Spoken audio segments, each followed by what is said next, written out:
The following program contains images which may disturb some viewers.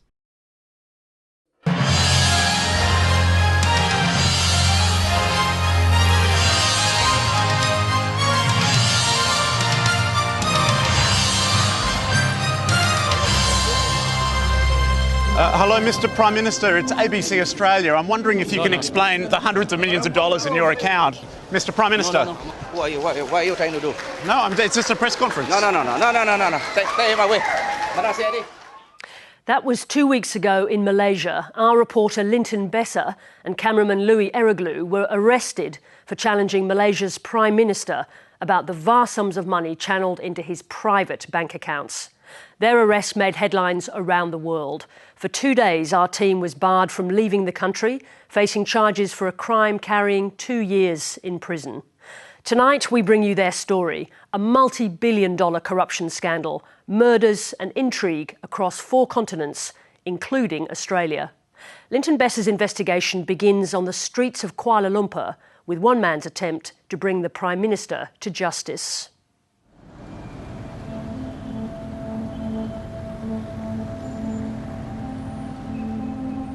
It's a seemingly ordinary day in downtown Kuala Lumpur. September 4, 2015. One of the city's most senior public prosecutors leaves home and begins his journey to work. He's been deeply worried about his current case. It's a corruption investigation that will rock Malaysia. Kevin was extremely stressed out on an ongoing case he was working on. And he never really did talk about the case till the last conversation I had with him. And it's when he said, hey, I can't talk much, he said, because my phone might be bugged.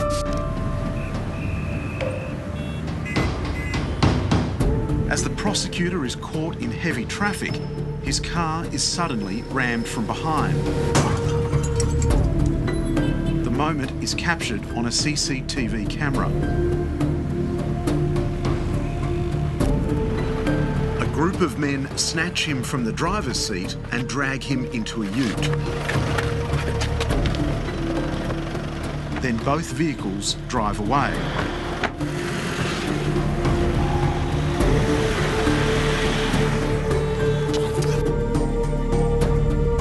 "12 days later, prosecutor Kevin Marias is found brutally murdered in a swamp on the outskirts of KL.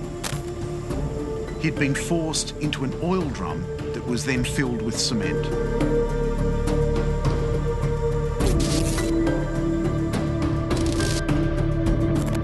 To have a prominent public legal figure snatched from the streets and brutally murdered in such a way, it's perhaps a demonstration of what Malaysia is really like. It's bizarre and terrifying what happened to Kevin. I'm 101% confident that my brother was killed. It was an orchestrated attack to silence him. What's your feeling about who was behind your brother's death? It was higher level government authorities, extremely high level. The target of Kevin Marias' investigation was the Malaysian Prime Minister, Najib Razak. The prosecutor's case had the potential to expose the Prime Minister as a criminal and remove him from office. So I called Kevin, and that's when he told me he's working on a high-profile case. And I said, really? He said, these people are terrible. So... Who was he referring to? He was just referring to Najib. Just prior to his murder, the prosecutor had helped prepare charge sheets against Prime Minister Najib Razak. The documents alleged the Prime Minister corruptly obtained a bribe totalling 27 million ringgit, the equivalent of 11 million Australian dollars, in return for organising a loan for a government-linked company, a penalty that could result in up to 20 years in prison. When you were following the money trail, how important was that document? Well, this charge sheet was the smoking gun. The charge sheets were sent anonymously to Claire Rucastle-Brown in London. She's an investigative journalist and the sister-in-law of former British Prime Minister Gordon Brown. The Najib administration went wild when I published that document because they knew how dangerous it was. They were trying to shut this down, cover it up. The Malaysian government has charged 7 men over Kevin Marias's murder, including a military doctor he was prosecuting for corruption. But Charles Marias and others are convinced the charges are a cover-up. I believe they were involved in the killing, those people, but I'm confident the order to kill came from way high up. Why was your brother Kevin Marias killed? He was killed because he was investigating and he drew up the charge sheet, and that's why he was killed. Four Corners has come to Malaysia to investigate this murder and a political scandal engulfing the Prime Minister, Najib Razak. Four Corners has been told that Kevin Marias's boss, the Malaysian Attorney General, planned to lay a criminal charge against Prime Minister Najib Razak at a cabinet meeting in July last year. The Prime Minister was going to be accused of the misappropriation of public funds.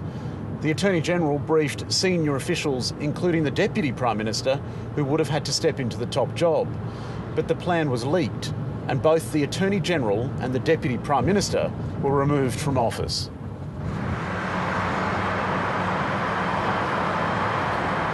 You sack your Deputy Prime Minister who just wants to know what happened. You sack the Attorney General who, I believe, preparing a charge against you. Well, this is unprecedented. I don't think we ever witness this kind of massive dismantling of the institutions of government to cover up crime. The $9.5 million payment to the Malaysian Prime Minister that was being pursued by Kevin Marias is just one of many unexplained payments he's received. His official salary is about $130,000, yet his personal bank accounts have overflowed with hundreds of millions of dollars in unexplained wealth. The amount of money involved is huge. It is unthinkable that a Prime Minister should have such huge sums of money in his own private banking account. Dr Mahathir Mohamad, Malaysia's former Prime Minister and one-time mentor to Najib Razak, has become one of his biggest critics. This is wrong. This is totally wrong. A Prime Minister of Malaysia should never have that amount of money in his private account. If he has, it must have come through some undesirable activity. I now officially launch the Tun Razak exchange. The saga that has embroiled Prime Minister Najib began 7 years ago with the establishment of Malaysia's National Wealth Fund, 1MDB. Rather than build prosperity, it's racked up debt. The fund has performed disastrously. I think terribly doesn't quite describe how the fund has performed. Every single investment that 1MDB took has failed. It has resulted in billions of dollars of debt, which it is unable to repay. And today, the Malaysian government is forced to bail out this particular entity.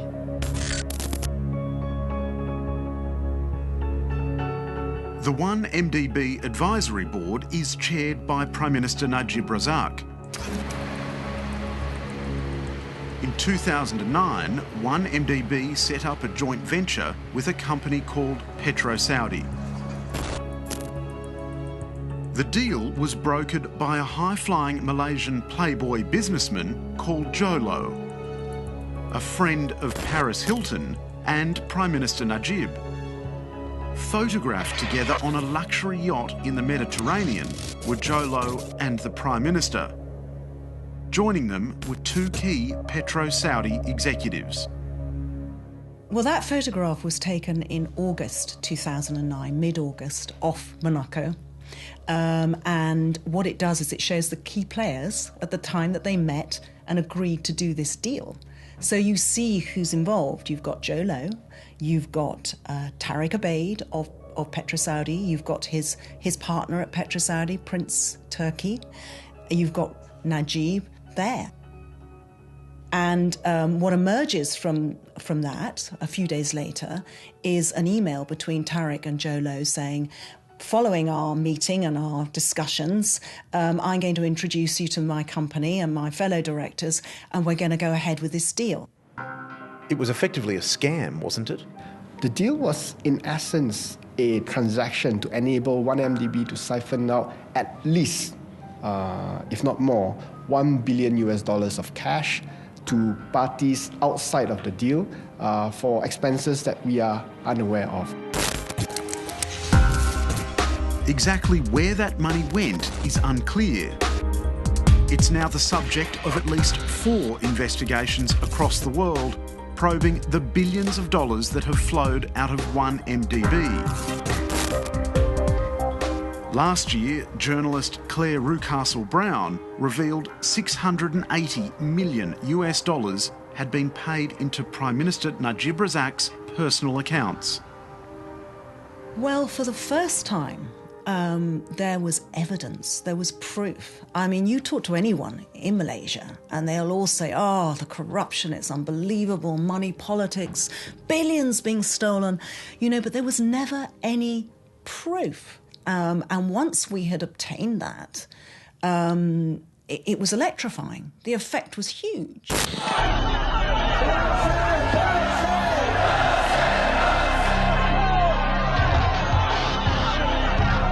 The revelations prompted protests across the Malaysian capital. Tens of thousands of people took to the streets.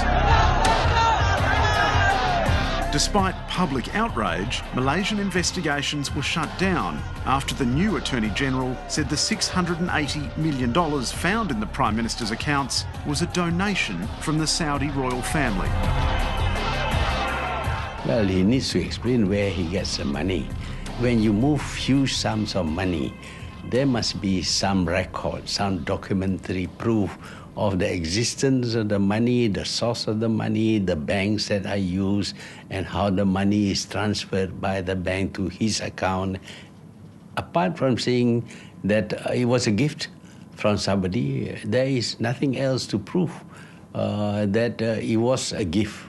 Because we need to know the person who made the gift must be extremely rich to be able to just give away $681 million. The Malaysian government says Najib Razak has returned more than $600 million he received in 2013 and closed 2 of his accounts. But Four Corners has established that 3 new accounts were opened in the Prime Minister's name and the money just kept on pouring in. In June 2014, for example, the bank was notified of another 50 million British pounds that was to be wired into the Prime Minister's name. There were also a series of cash deposits that raised money laundering alerts here inside the bank. A high-level source has shown Four Corners the Malaysian Prime Minister's bank accounts. The banking documents reveal an extraordinary and steady flow of money between 2011 and 2014. By June 26, 2012, the bank records show deposits worth $75 million from a Saudi prince, $80 million from the Saudi Arabian Ministry of Finance, and another $120 million from a shell company in the British Virgin Islands. On the 21st of March 2013, the Prime Minister received $620 million from a different company registered there. 4 days later, the same donor deposited another $61 million. By the 10th of April 2013, the Prime Minister had received more than $1 billion. This has to be one of the biggest kleptocracy cases ever. Billions of US dollars have gone missing. And the network of money transfers is global. It's dragged in so many major financial institutions. And this is why the impact of this particular case could be very, very far-reaching. The money is going to the personal account of the Prime Minister. It's hard for us to trace where this money is coming from. The fact that it's going to the personal account of the Prime Minister is unprecedented too. Here at AmBank, the Prime Minister's bank accounts were held under the code name Mr X. The bank's founder was Hussein Najadi. His son, Pascal Najadi, lives in Switzerland, where I spoke to him via Skype. Mr Najadi, I understand that in 2013 your father told you he'd discovered large-scale corruption in Malaysia. Yes, my father has been lamenting at the lunch in Kuala Lumpur about this, and he was throwing his hands up and saying, my God, this Prime Minister Najib is lining his pockets, they are robbing the country.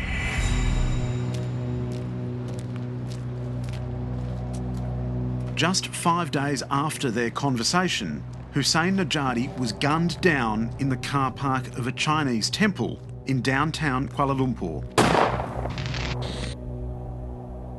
For us it was clear this was not a random shooting or random murder.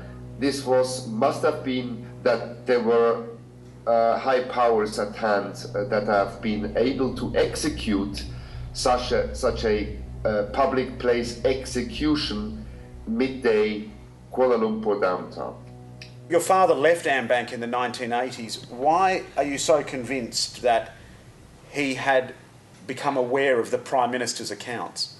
My father was one of the old boys of that country. He has helped to build Malaysia, helped to modernize Malaysia, and he was still in touch with personalities, talking about the old times, talking about the old days, nothing business in particular, just staying in touch with the folks. Where we got much more clarity, Linton, was when we took an audio witness on audio recording who confessed or who was revealed to us that my father, according to this witness, went with him to the central bank governor's office to complain about certain observations. There's no evidence Hussein Najadi's death can be linked to the scandal engulfing the Malaysian Prime Minister. Pascal Najadi plans to appeal to the United Nations to conduct an inquiry into the murder. Malaysia's banking regulator was told at least 3 times about the enormous deposits into Prime Minister Najib Razak's personal accounts. Four Corners has learned that senior AmBank officials came here to the Malaysian Central Bank Governor to warn her about Najib Razak's personal accounts way back in September 2012. Their report was marked highly sensitive, and it revealed that almost $300 million had already flowed to Najib Razak from several mysterious donors overseas. Yet the central bank governor, Zeti Aziz, merely thanked them for their report and handed it back.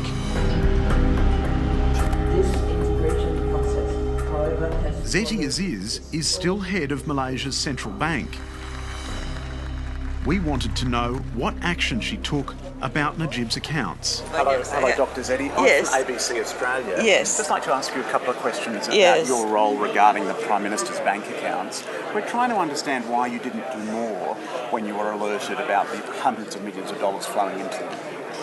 Well, first of all, I cannot discuss any individual account, including even your own account, because no central bank or regulator can look at individual accounts. But if the financial institution inform us of what they call suspicious transactions, then we will investigate into it. You're a member of the task force investigating all of these issues. What's been the outcome of that? Is it true what the new Attorney General has said, that Najib Razak has no case to answer? Is that true? I have no comment on this at this point in time. As I said, that no authority will discuss any investigation that has not been concluded. So who is behind the money flowing into the Prime Minister's bank accounts? As I said, I cannot comment on this. Okay, it is an ongoing investigation. Accusations against Prime Minister Najib Razak date back almost a decade. The first scandal was in 2002, when Najib Razak was Defence Minister overseeing a $1 billion submarine deal between Malaysia and France. It embroiled some of Najib's closest confidants in allegations of kickbacks, cover-ups and another murder. French authorities have indicted the former head of French arms firm Thales. They acted after an investigation by Malaysian anti-corruption campaigner Cynthia Gabriel into a $108 million commission paid to a Malaysian company. It wasn't just this payment that was of question. It was a couple of other payments as well that were made that seemed murky and seemed very shady, that did not have very clear reasons for why the payments were made. The middleman in the submarines deal was a senior advisor and friend to the Prime Minister. His name is Razak Baginda. We don't know who he is, apart from him being a close associate and friend of Najib. So until today, we are not certain if he was actually on a formal contract with the Defence Ministry or whether he was just negotiating a very large multi-million-dollar contract only because he was the friend of Najib Razak. The allegation is that kickbacks were given to the middlemen who negotiated the deal in France. That is the allegation. That allegation now has to be investigated properly. What thrust the corruption scandal into the global spotlight was another murder. This time, the victim was a 28-year-old model from Mongolia named Altan Tuya Sharabu. She worked as a translator. It's also been alleged she was having an affair with Najib, something he's always denied. But his advisor, Razak Baginda, was sleeping with her. He did admit that they were having a romantic relationship for a while. And then the events that led to her death suggested that he was trying to get rid of her. The model, Altan Tuya, wanted a cut of the money from the submarine deal. Interestingly, her father had said that Altan Tuya had left a note to say that she was coming to Malaysia to pick up her share of the commission, which amounted to about $100,000.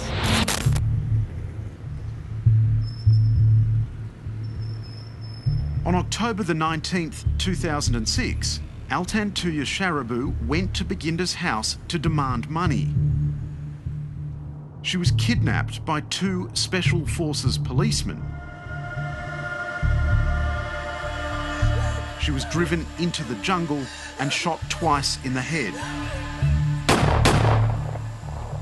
Then they attached military-grade explosives to her body and detonated them. Altan Tuya was brutally murdered in 2006. Her body was blown up by C4 explosives, and it was really shocking because these explosives are normally used to bring down buildings. It's that powerful, not to blow up a body. I would like to say here, Najib's advisor, Razak Baginda, was initially charged with ordering the murder, but he was later acquitted. And what I have said today to all of you is what I told the police, that Datuk Najib had never met the deceased. How do I know?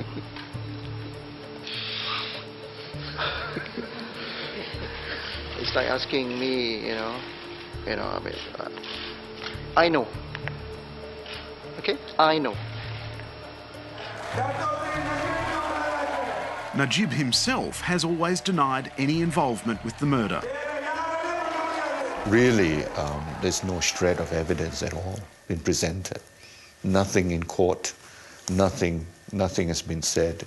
And in fact, the Mongolian Honorary Council has come out openly to say, look, he examined all the documents and there was nothing to connect me with a Mongolian girl whatsoever.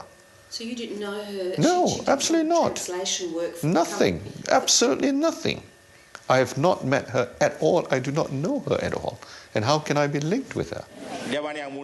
The allegations have dogged Prime Minister Najib since a private investigator, Bala Subramaniam, swore a statutory declaration implicating the PM's advisor, Baginda, in the model's murder. She said she know Najib and Raza Baginda met them in Paris. She was the mediator. Bala was a key witness because he had been part of the whole drama of those last few days of Altan Tuya's life. But Bala was there on that final night, during that final drama, when a car drove up with two thugs and pulled Altan Tuya off the street and drove away with her, the last time she was seen alive. And so his testimony was crucial. Yeah, I know. It's Najib's brother. But the PI recanted his statement and claimed in court documents he was forced by people close to the Prime Minister to leave the country. He offered me 5 million for me to retract the SD. The Malayman asked me whether you are married. I said yes. Do you love your family? I said yes. Now, to emphasise their desire of getting Bala out of the country, they actually took him to a shopping centre on the outskirts of KL as well. And they met somebody that Bala recognised, and it was the Prime Minister's younger brother, Nazim. And Nazim Razak said to Bala, now look, if you love your family and if you're concerned about their safety, then I suggest that you follow exactly what tells you to do. So a combination of inducement, financial inducement, and threats to the safety of his family made him think that it was probably a good idea to leave. This scandal has led all the way to Australia. One of the model's killers has been locked up here at Villawood Detention Centre in Sydney's West. Cyril Azhar Umar was convicted over Altan Tuya's murder and sentenced to death. But during an appeal over the case, he fled Malaysia and sought a protection visa to stay in Australia. Cyril told his friends and family he was just a pawn in a political conspiracy. There seems to be no reason why he should have killed that lady. The allegation is that he must have got instruction from someone senior. He knows a lot as to why this girl was murdered. He has not told us why the girl was murdered and who he was acting for. Adalah dosa besar kepada saya. Out of the blue, after months in custody, Cyril released a series of bizarre videos that announced Prime Minister Najib Razak had nothing to do with the model's murder. Yang Amat Berhormat Perdana Menteri Malaysia, Datuk Sri Najib Abdul Razak, langsung tidak ada terlibat dan tidak ada kaitan di dalam kes. The sole purpose of the videos appears to be to use Cyril to exonerate the Prime Minister. I mean, he doesn't seem to be sitting there doing a video to exonerate himself or to forward his own case. He's doing it to help the Prime Minister.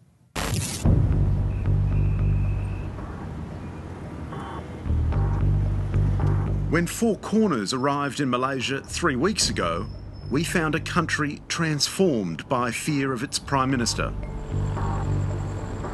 I think there is an atmosphere of total terror. It's an incredibly difficult situation for every individual trying to carry out their jobs. You see, The problem in this country is that everybody is so scared of the Prime Minister. In Malaysia today, dissidents are silenced, political opponents are jailed, and news organisations are shut down. But people are still finding ways to protest. Street artist Fahmi Riza's image of Prime Minister Najib Razak as a clown has gone viral. I designed the poster and posted it on my social media sites, on Facebook, Twitter and Instagram. And I received a warning from the Malaysian Twitter police, warning me for posting the poster. Why? What's wrong? And not just a warning, I've also been investigated for making the poster. I'm being investigated under there's two charges. One is under the Communications Act, another one under the Penal Code for this poster alone. Why? Why are they cracking down on it? Someone wasn't happy with the image and made a police report against me. Authorities are on the lookout for anti-government critics everywhere. Within hours, Fahmi Riza's new poster had been torn down after a visit by police. What's happened?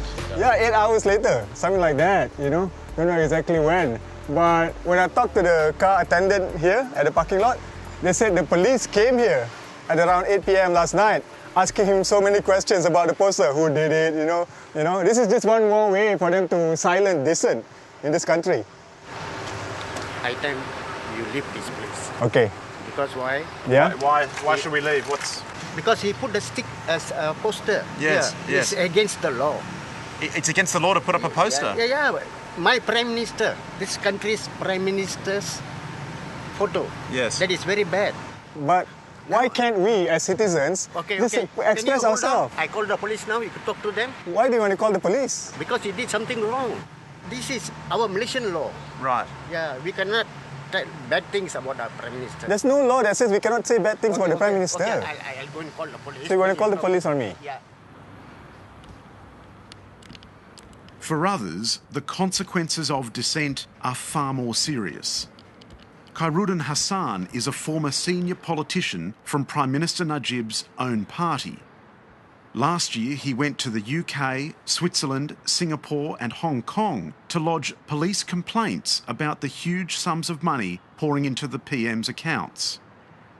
You see, my intention was to get the Foreign Legal Enforcement Authority to investigate on this 1MDB scandal.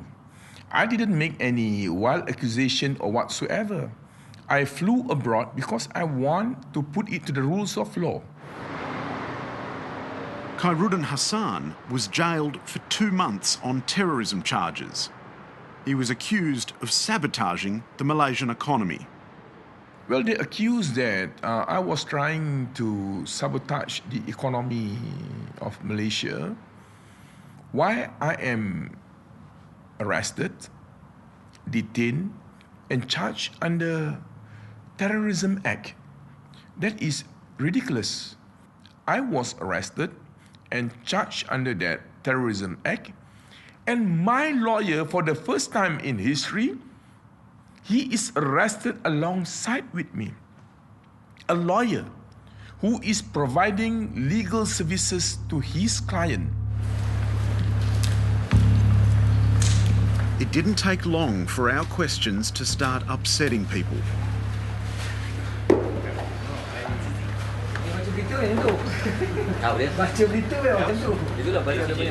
We went to a press conference starring a woman named A. Santamal Selvi.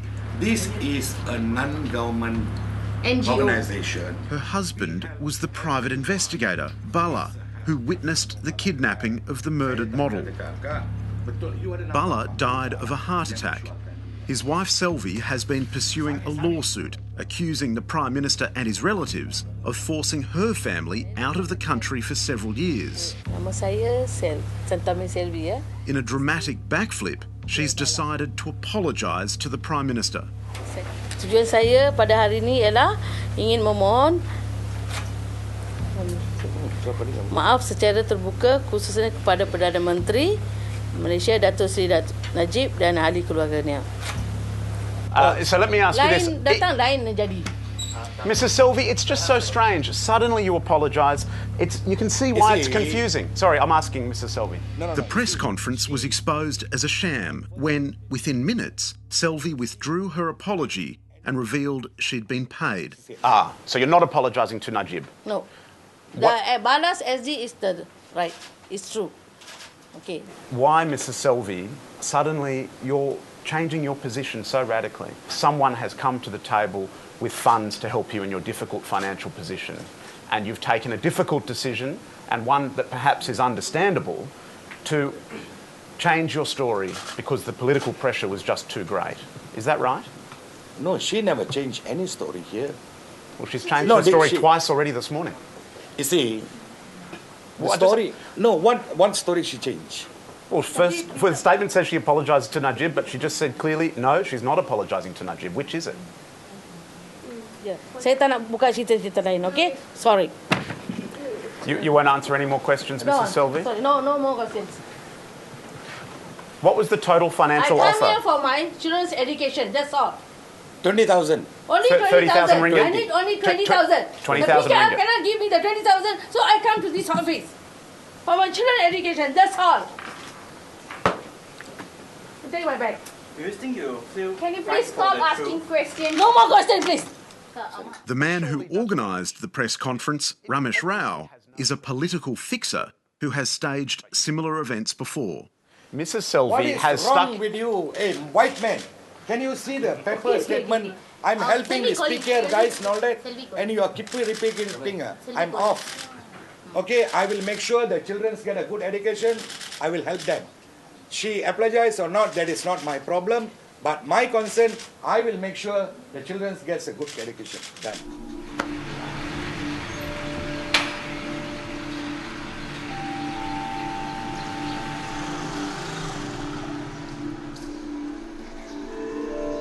The event seemed to have been prompted by the realisation that Four Corners was asking questions, and there were special branch agents scattered around the building.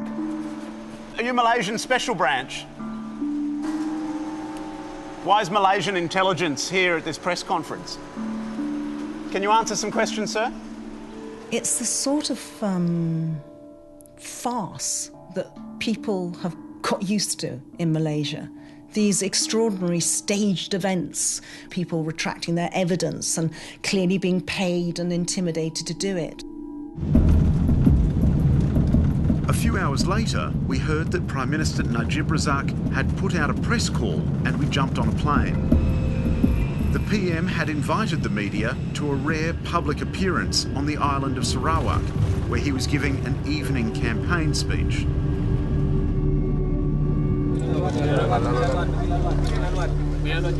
It was the first and only chance we had to have Prime Minister Najib answer our questions. Hello, Mr. Prime Minister. It's ABC Australia. I'm wondering if you can explain the hundreds of millions of dollars in your account. Hello, Mr. Prime Minister. Can you explain all the hundreds of millions of dollars in your account? Mr. Prime Minister. What are you trying to do? No, it's just a press conference. No. Stay away. What are you trying to do? Just ABC press conference. Where's your identity? We do not know about you. I'm just a journalist for a press conference.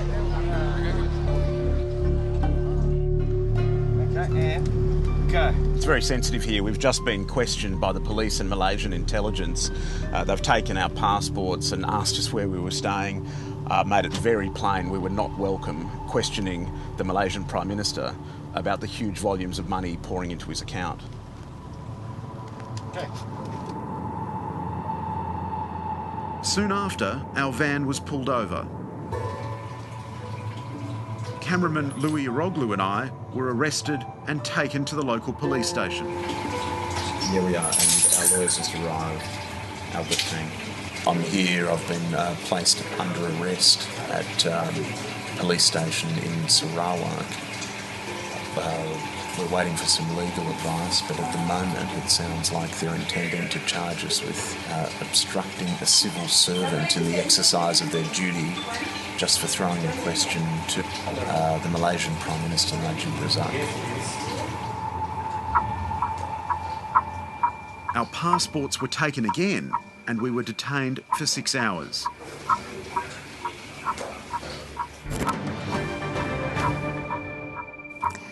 An ABC Four Corners crew was detained by Malaysian authorities overnight. Things seem to be going from bad to worse in Malaysia.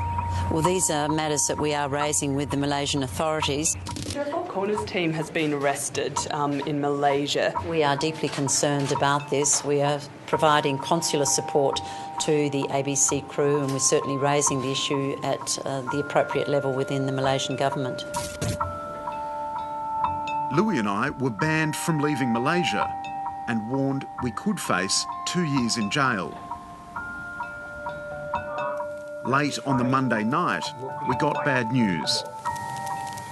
If your client do not plead guilty, then the matter will go to trial, and in which case the Senior Federal Counsel may ask the court for the passports of Linton and Louis to be retained by the court. Of course. We were to face court the next day to hear criminal charges read against us.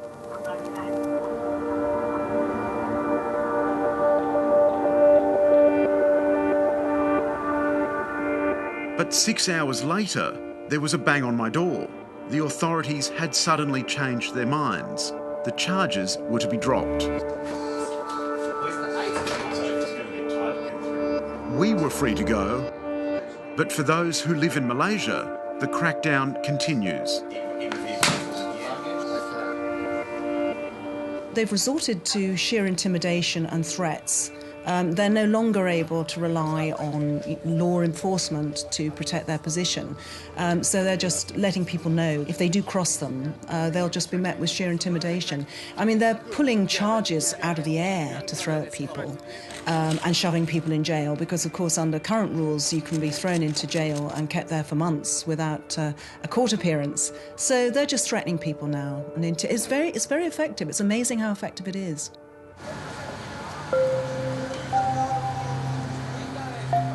Millions of ordinary Malaysians are watching the unfolding drama with wary resignation. How long Prime Minister Najib Razak can hold on to power is anyone's guess. He has to go because his policies are doing a great deal of harm to the country. He has undermined all the institutions of government created to make sure that the country is well run. So all the institutions that guard public interest are not functioning anymore. So that gives him almost absolute power. In any other country, a Prime Minister linked to so many allegations of corruption would have been impeached by now. What is it going to take in Malaysia? I think that Malaysia is waiting for foreign action. I think they feel disempowered, helpless. I think after years and years of increasing dictatorial control, they no longer feel they have a democracy. There is an atmosphere of total fear amongst the people who should be taking action to see law and order enforced against Najib.